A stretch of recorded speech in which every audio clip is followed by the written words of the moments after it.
means what I'm trying to say is Muhammad that for nearly all of the disciples, with the possible exceptions of Paul and Peter, who we think died in Rome, we actually don't know what happened to them. There are later stories, legendary medieval stories. Of course, though, it's like Mary's parents, Anna and Joachim. I don't know their exact names, but Catholic Church had their saints' day quite recently. We know the names of their parents. Actually, we don't. I mean, this is a later medieval myth that's kind of built up, and now every Catholic knows the names of. Oh, it's Anne. It was Anne. And what? Anne and. What are the hadith, if not myths, collected over 200 years after the death of Muhammad? How can you claim authority to the hadiths? Would you like me to explain? As well? Would they also memorize? Would you like me to explain? The hearts of people. Do you know? I admit too, there are forged hadiths. Is that a shock to you? No. Why is that not a shock to you? He's revealing to you some of the hadiths are forged. Oh, Some of them let me we explain. have. There is an Scholars Israel. have always known, right back to the earliest days, they were forged hadiths. But Muhammad said, don't make up sayings in my name. We have Muslims have developed a very sophisticated science called hadith criticism to try and sift out the true, the authentic and reliable from the false. And there's hadith criticism, content criticism, hadith criticism, and so on. We can go into that if you want. That's a technical, highly sophisticated that is a showcase for it as an intellectual masterpiece, an attempt to sort this out. So Muslims have addressed this right from the beginning. Yes, there is this issue of forged hadiths, and some people like Bukhari and others like Muslim and others have adopted very, very strict criteria of authenticity. You've got to know a whole bunch of things. I mean, it's very, very rigorous. And he's produced what's called the most authentic Bukhari hadith collection. Yeah. It's a collection of probably 3,000 or 4,000, taking out doublets and copies and whatever. There's Sahih. So it's precisely to address the issue that Muslim scholars have always known about this. They've always known about this. It's not news. And Muslims have been the first to address this problem. What they've not disputed about is the Quran, however, which has remained pristine in its integrity. And the majority of Western scholars today accept that the Quran we have today is the same Quran that Muhammad had in his lifetime. The majority of Western...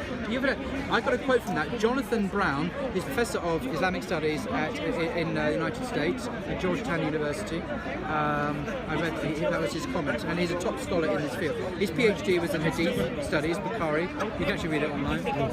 What about Tom Holland? He's not a Hadith scholar. He's not a specialist.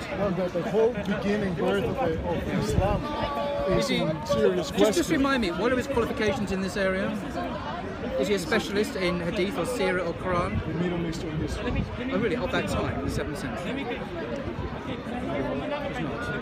I'm not. I mean, he's an historian. So he but cannot talk about it. You see, it's interesting. I cite a specialist, a professor in an academic university, and you cite someone who's not a professor. I've never heard about who, well, maybe that's the point. Maybe you should read his works, because the actual academics who specialise in the topic he's specialised in are not. Tom Holland is a maverick figure.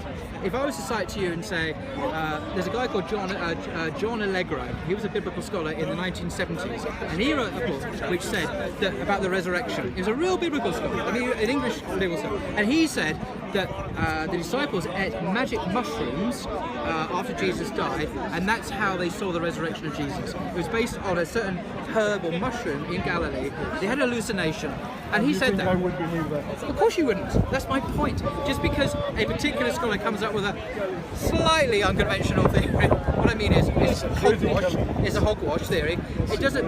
What I'm citing now are mainstream scholars, and there are many others I can cite, who have looked at specialists in this area, know Arabic. And Tom Holland is more like John Allegro. He has unusual views, but hey, he has his views. He's not a specialist in this area. If you want to know about a physics question, you go to a physicist. You don't go to a gardener. You go to a physicist. Yeah, and that's what I'm doing. Yeah? Well, don't you go to specialists? If you want a heart operation, do you go to a doctor or do you go to a chemist? Are you being fair in your appreciation? So he's a gardener. He's not even a physicist. He's just a No, but he's not a specialist. His opinions hasn't don't. been proven wrong, has he? Oh, he has. Has he? Oh no, absolutely. Goodness me, I keep learning new Do you things. read the peer reviews, the academic reviews of his stuff? Yes, I have seen all How the... come you've not read Jonathan Brown's review of Tom Holland? Do you know Jonathan Brown has debated Tom Holland on Premier Christian Radio in London, and you can hear it online. And do you know what a slow car crash is like? You know, when you say That's what it's like, unfortunately. Tom Holland is. It doesn't, against an expert who specialises in Tom Holland doesn't come out at all well. So yes, his work has been reviewed by the experts, and really it's a part of. Really? Yeah. No, I'm giving you names of scholars here. You can look up. Yeah, so am I. So am I giving you names of scholars that you can if you look up Jonathan Brown and Tom Holland, say debate, and it should come up with a premier. I've heard it. And Jonathan Brown walks like, because the guy doesn't know his source. He doesn't have a deep knowledge of the subject, and therefore his knowledge is quite thin. And so against a real expert, he doesn't do the rest. And the same goes with Dan Gibson. Sorry? Dan Gibson. But Dan Gibson's not even a scholar. He's even worse. He's not actually a recognised scholar. He's an amateur autodidact, by which I mean he's not a qualified academic who has studied this. He's not a recognised scholar. Do you know what I mean by recognised scholar? I guess I presume what you mean. Yeah. So just citing a name, are they qualified? Are they specialists? Are they recognised as experts in this field? You do that in science, you know. No. You go online, you can find, 9/11, the moon landings, they didn't really happen, or all this weird stuff and shit. Well, actually, just talk to the expert. Or 9/11 was done by the Jews. It wasn't really, but actually just talk to the experts. But what about things like that? The descriptions of Mecca as a green area, as a green place, with those rivers flowing, where there's a mountain on the right, a mountain on the left. There's a certain let's look at this city. Do you have it to hand?